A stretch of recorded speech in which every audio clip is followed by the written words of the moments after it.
ఆ దాస్యమును కాడి క్రింద ఇంకా ఉండకండి, క్రీస్తు మీకు స్వాతంత్రం అనుగ్రహించాడు. Hallelujah. Christ has given the independence like a freedom. అవునా?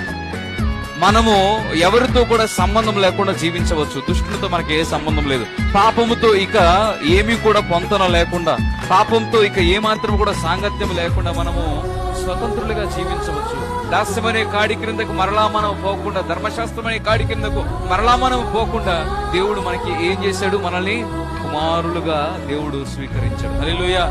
మనకి దాస్యపు ఆత్మను ఇవ్వలేదు గాని ఏమిచ్చాడు?